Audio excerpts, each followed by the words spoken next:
मन की बात।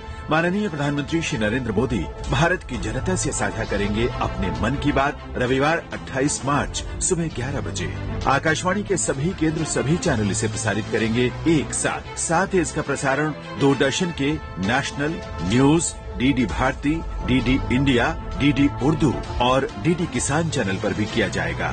तो याद रखें, रविवार 28 मार्च सुबह 11 बजे मन की बात।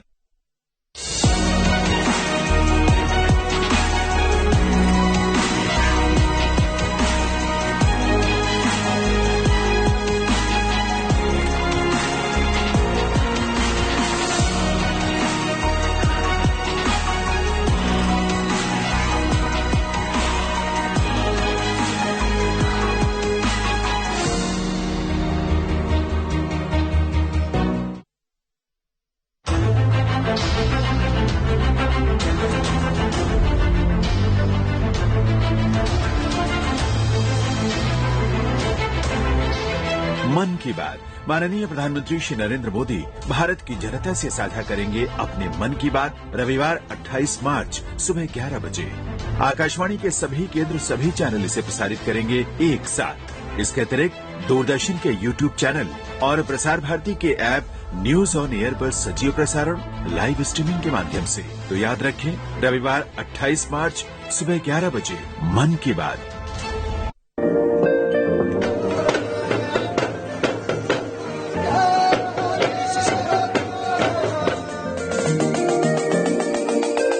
I think the word Coorg actually speaks for itself. Kodagu तो देश पे एक एवरग्रीन लैंडस्केप है। कहीं भी आप लोगों को वर्ल्ड में जाने से, हम फौजी में जाने से, वो कुर्ग वाला वो इज्जत अलग ही है। कुर्ग ये संदेश दे रहा है कि पूरा भारत एक है, और जब ये पूरा भारत एक है तो ये भारत श्रेष्ठ है। देखिए, एक भारत श्रेष्ठ भारत शनिवार दोपहर 3 बजे और पुनः प्रसारण रविवार शाम 6:30 बजे सिर्फ डीडी न्यूज पर।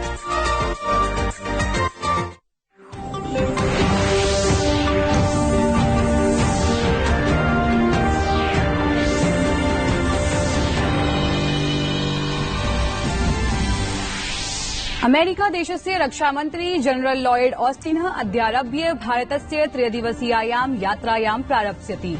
ऑस्टिनः भारतस्य रक्षामन्त्रिणा राजनाथ सिंहेन सह मेलिष्यति।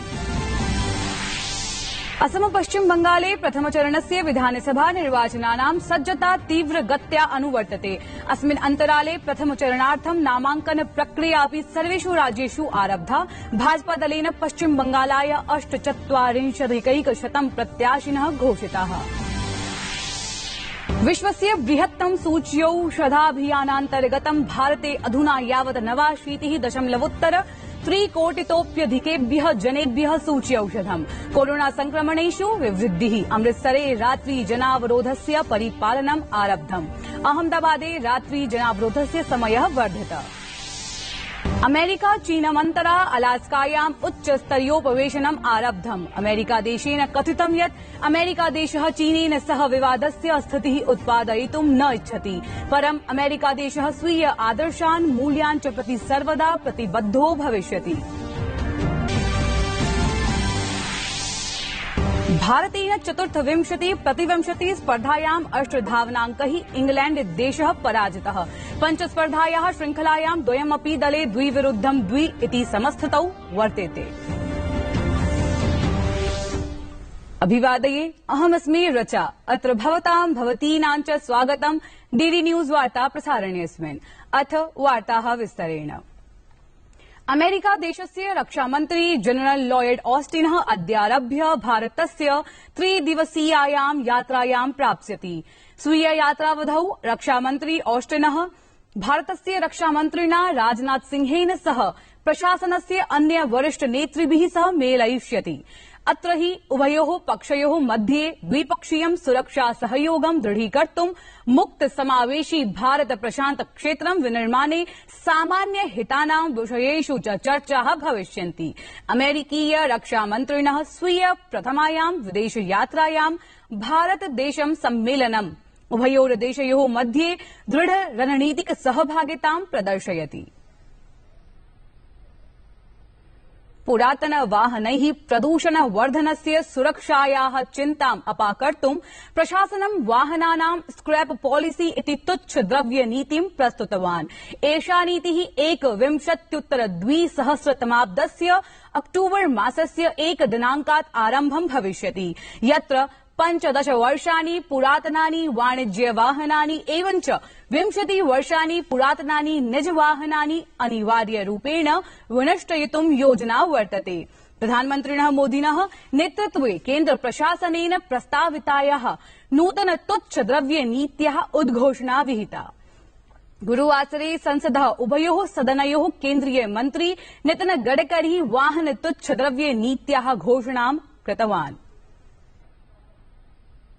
पुराने वाहन फिट वाहनों की तुलना में 10 से 12 गुना अधिक प्रदूषण और हवा को प्रदूषित करते हैं और सड़क सुरक्षा के लिए भारी जोखिम है। यहाँ एक ऐसी विन विन पॉलिसी होगी जिससे कि न केवल पुराने वाहनों को स्क्रैप करने का प्रोत्साहन मिलेगा, बल्कि नए वाहनों को खरीदने के लिए सामान्य जनमानस को आर्थिक सहूलत भी मिलेगी। स्क्रैपिंग पॉलिसी है, ये एक ऐसी परिस्थिति निर्माण करेगी जिससे scrapping centres, automobile industry, component industry और सामान्य लोगों को इसका फायदा होगा। केन्द्रीय राजमार्ग परिवहन मंत्री नितिन गडकरी संसदि महत्वपूर्णां घोषणां कृतवान्। लोकसभायां नितिन गडकरिणा उक्तं यत् अग्रिम वर्षाभ्यन्तरे देशात् सर्वेऽपि मार्ग करस्थानकाः समापयिष्यते। 1 साल के अंदर सब टोल निकल जाएंगे देश के, पर उसका अर्थ ये है कि टोल नहीं रहेंगे, पर आपको जीपीएस पे हमारे केवल रोड के एंट्री पर कैमरा रहेगा, जीपीएस पर आपका इमेज कैच करेगा और जहां से जाओगे वहां और जहां से निकलोगे वहां उतना ही पैसा आपसे कटेगा। न टोल होगा, न रोकेगा कोई, न कुछ। प्रधानमन्त्री नरेन्द्र मोदी नीदरलैंड देशस्य प्रधानमन्त्रिणे मार्क रटाय निर्वाचनं विजेतुं शुभकामनाः वितरितवान्। अनेन ट्वीटालेखे लिखितं मित्राय मार्क रटाय नीदरलैंडस्य संसत् निर्वाचनेषु बृहत्तमदलस्य नेतृत्वं कर्तुं हार्दाः शुभाशयाः। नीदरलैंडस्य नवनिर्वाचित प्रशासनेन सह बहुपक्षीयं व्यापक सहयोगम् इतोऽपि दृढं कर्तुं आशां करोमि। पश्चिम बंगाले राजनीतिक हिंसायाः दीर्घकालिकः इतिहासः अस्ति। आगामिने विधानसभा निर्वाचने अपि समानः हिंसाचारः दृश्यते। राज्यस्य सत्तारूढं तृणमूल कांग्रेस दलं विरुध्य भाजपा दलेन आरोपितः अस्ति यत् तस्य कार्यकर्तारः सद्य एव हिंस्रघटनाः प्रवर्तिताः। अवधेयं यत् हिंसायाः घटना भाजपा दलस्य कार्यकर्तॄन् लक्ष्यीकृत्य प्रवर्तन्ते। भारतीय जनता पार्टी इति दलेन घटनायाः प्रतिदेवना निर्वाचनायोगे अपि कृता अस्ति। चुनाव आयोग को निवेदन करता हूं, तुरंत हस्तक्षेप करे, पैरामिलिट्री फोर्स यहां पेट्रोलिंग बढ़ाए। लोग परिवर्तन चाहते हैं, लेकिन डर भय पैदा करा के चुनाव और 15 दिन बाकी है, लेकिन ऐसे कार्रवाई करना, ऐसे घटना करना बहुत ही निंदनीय है। येषु पञ्चराज्येषु विधानसभा निर्वाचनं भविष्यति तत्र सम्प्रतिकाले तीव्रगत्या प्रचारं प्रचलति। बंगाल, असम, केरल, तमिलनाडु राज्येषु पुडुचेर्यां च अपि सर्वाणि दलानि स्वीय विचारान् जनसामान्यं प्रति प्रापयितुं प्रयासरताः सन्ति। अस्मिन् अन्तराले प्रथमचरणार्थं नामाङ्कन प्रक्रिया अपि सर्वेषु राज्येषु आरब्धा। भाजपा दलेन पश्चिम बंगालाय 48,000 प्रत्याशिनः घोषिताः। 4 राज्येषु एकस्मिन् केन्द्रशासित प्रदेशे च आगामि विधानसभा निर्वाचनार्थं राजनैतिक दलानां प्रचाराभियानं तीव्रगत्या अनुवर्तते।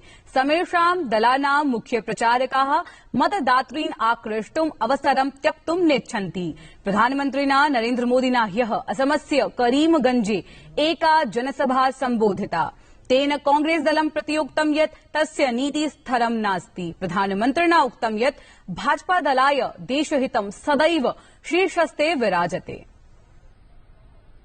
पश्चिम बंगाल में जिन वामपंथियों के साथ वो लाल सलाम कर रहे हैं, उन्हीं के साथ केरल में नूरा कुश्ती चल रही है। एक राज्य में जिसको गाली देते हैं, दूसरे राज्य में उसको गले लगाते हैं। कांग्रेस का ये कंफ्यूजन हर तरफ है। आप सोचिए, जिस पार्टी की सोच ही स्थिर नहीं हो, वो क्या असम में स्थिर सरकार दे पाएगी क्या? तेनोक्तं यत् भाजपा दलेन पूर्वोत्तर राज्यानां विकासं विशेषतो ध्यातम्। भाजपा की सरकार के लिए हमेशा देश हित सर्वोपरि रहा है, देश का विकास सर्वोपरि रहा है। दशकों से नॉर्थ ईस्ट को जिस तरह विकास में नजरअंदाज किया गया, भाजपा सरकारें उसे मिलकर सुधार रही है। हम नॉर्थ ईस्ट को देश के विकास का प्रमुख केंद्र बना रहे हैं और इसमें असम की बहुत बड़ी भूमिका है। जहां डबल इंजन की सरकार असम के लोगों को सशक्त करने का काम कर रही है। साथियों, विकास से कोई वर्ग, कोई क्षेत्र छूटे ना, हर कोई आगे बढ़े, इसी नीति वाली डबल इंजन की सरकार को अब आपको और मजबूत बनाना है। इतः प्राक् प्रधानमन्त्रिणा नरेन्द्र मोदिना पश्चिम बंगालस्य पुरुलियायां जनसभा सम्बोधिता। तेन राज्यस्य दुर्गत्यै तृणमूल प्रशासनम् उत्तरदायित्वेन प्रतिपादितम्। तेन ममता प्रशासनं प्रति आक्रोशं प्रकटयित्वा उक्तं यत् दीदी बोले खेला होबे, भाजपा बोले विकास होबे। दीदी बोले खेला होबे, भाजपा बोले सोनार बांग्ला होबे इति।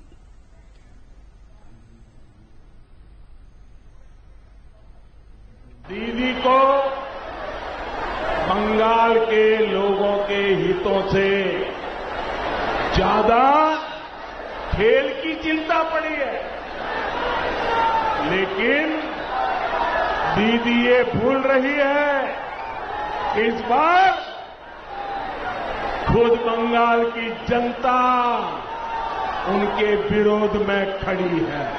जब बंगाल के विकास के लिए दिन रात एक करने का संकल्प हो, तो दीदी खेला नहीं खेला जाता, दीदी खेला नहीं खेला जाता। और इसलिए दीदी बोले खेला हो गए, बीजेपी बोले चाकरी हो गए, दीदी बोले खेला हो गए, बीजेपी बोले विकास हो गए। देशे विगत दिने कोरोना संक्रांत जनसंख्या समेधमाना दृश्यते, यतश्चिंता विषयोऽपि प्रवर्धते।